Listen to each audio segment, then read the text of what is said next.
नमस्कार बच्चों आज हम संस्कृत में अपठित गद्यांश पढ़ेंगे। अपठित का अर्थ है जो पहले नहीं पढ़ा गया हो, जो पढ़ा हुआ ना हो। तो बच्चों यहाँ पर संस्कृत में एक पैराग्राफ दिया गया है, इसे पढ़कर और हमें नीचे प्रश्न लिखे गए हैं, कुछ उनके उत्तर देने हैं। तो आइए देखें। गद्यांशम पठित्वा प्रश्नान उत्तरत। गद्यांश को पढ़कर प्रश्नों के उत्तर दीजिए। अहम एका नदी अस्मि। मैं एक नदी हूँ। पर्वतेभ्यः निर्गत्य क्षेत्रेषु आगच्छामि। पर्वतों से निकलकर क्षेत्रेषु मैदानों में आती हूँ। तदा मम सलिलं स्वच्छं शीतलं मधुरं च भवति। तब मेरा पानी, मम का अर्थ है मेरा, तब मेरा पानी स्वच्छ, शीतल और मधुर होता है। प्रपातः मम प्रथमा अवस्था अस्ति। प्रपात मेरी पहली अवस्था है। शनैः शनैः अहम सागरं प्रति गच्छामि। धीरे धीरे मैं सागर की प्रति का अर्थ है ओर जाती हूँ। मम बालुकायुक्ते तटे हरिताः वृक्षाः भवन्ति। मेरे बालुकायुक्ते बालू से भरे हुए, बालू यानी रेत, बालू से भरे हुए तट पर हरे हरिताः वृक्षाः भवन्ति, हरे पेड़ होते हैं।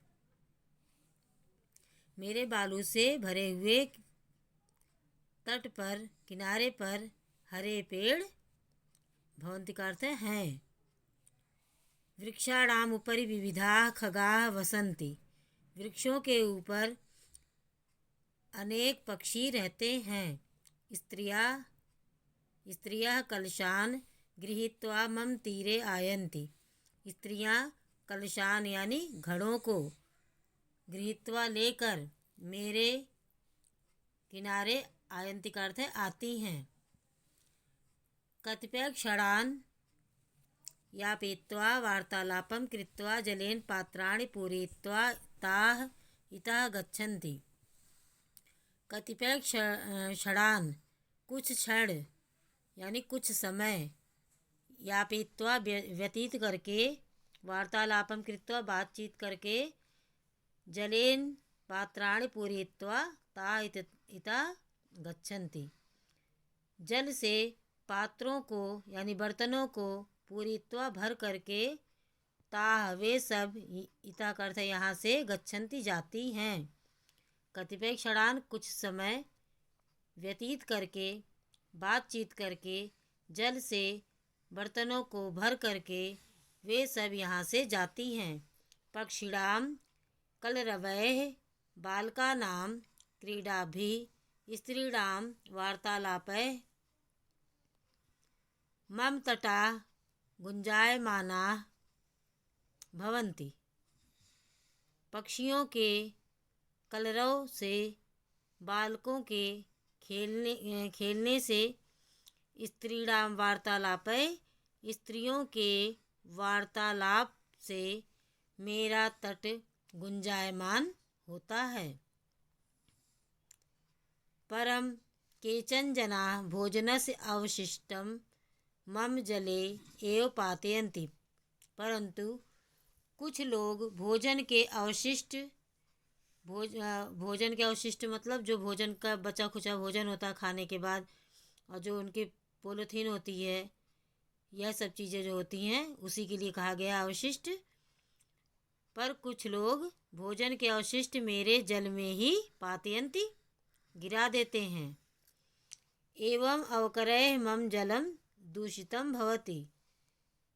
और अवकरों से मेरा जल दूषित होता है। अवकर यानी कूड़े से, और अवकर से मेरा जल दूषित होता है। पहला प्रश्न है एक पदेन उत्तरत। एक शब्द में उत्तर दीजिए। पहला प्रश्न है अहम का अस्मि। मैं कौन हूँ?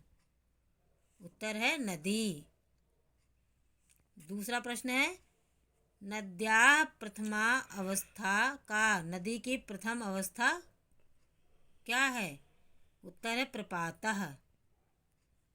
तीसरा प्रश्न है सागरम प्रति का गच्छति, सागर की ओर कौन जाती है? उत्तर है नदी। वृक्षाणाम उपरि के वसंती, वृक्षों के ऊपर कौन रहते हैं? उत्तर है खगाः।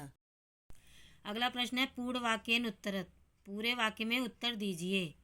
प्रश्न है नद्याः तटाः कस्याः गुंजायमानाः भवन्ति, नदी के किनारे किससे गुंजायमान होते हैं?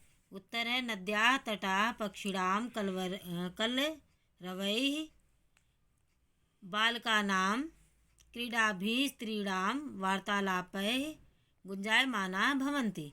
नदी के किनारे पक्षियों के कलरव से, बालकों के खेलने से, स्त्रियों के बातचीत से गुंजायमान होते हैं। अगला प्रश्न निर्देशानुसारम उत्तरत्, निर्देश के अनुसार उत्तर दीजिए। पहला प्रश्न है अवकरैः इत्यस्य अर्थः कः, अवकरैः इस शब्द का अर्थ क्या है? 3 ऑप्शन दिए गए हैं बच्चों। पहला है वृक्षैः, दूसरा है खगैः और तीसरा है अवशिष्ट पदार्थैः। तो सही अर्थ क्या है अवकरैः का? अवशिष्ट पदार्थैः। इस पर हमने सही का निशान लगाया। गच्छामि पदे कः लकारः, यहाँ कह रहे हैं कि गच्छामि शब्द में कौन सा लकार है?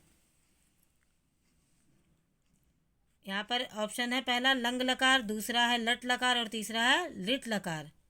तो गच्छामि पद में लट लकार है, खा उत्तर सही है। इसके सामने हमने नीचे सही का निशान लगाया।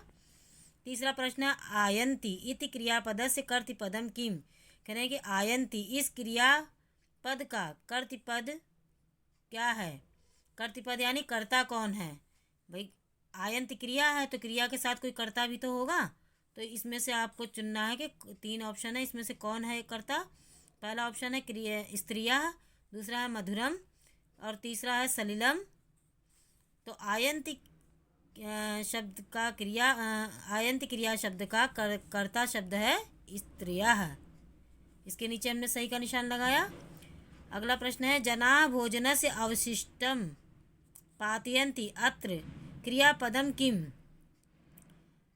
कह रहे हैं कि ये जना यानी लोग भोजन के अवशिष्ट डाल देते हैं या गिरा देते हैं। यहाँ क्रियापद क्या है? इस वाक्य में क्रियापद कौन सा है? जना है कि भोजनस्य है कि अवशिष्टम है कि पातयन्ति है? इसके लिए हमने यहाँ पर 3 ऑप्शन दिया भी है। जना पातयन्ति भोजनस्य, क्या है तीनों में से? पातयन्ति, क्रिया शब्द यही तो हुआ। तो यहाँ इसके नीचे हमने सही का निशान लगाया। तो बच्चों आपको आज मैंने संस्कृत में अपठित गद्यांश पढ़ाया और अर्थ भी बताया। आशा करती हूँ आपको अच्छे समझ में आया होगा। बच्चों इस कार्य को आप अपनी कॉपी में लिखेंगे और पैराग्राफ को बार बार वीडियो को देखते हुए उसके अर्थ को समझने की कोशिश करेंगे। अगर आपको पैराग्राफ का अर्थ समझ में आ जाता है तो आप कोई भी प्रश्न हो उससे संबंधित आप उसका उत्तर आसानी से दे लेंगे। तो इसी उम्मीद के साथ कि आपको अच्छे समझ में आया होगा। धन्यवाद।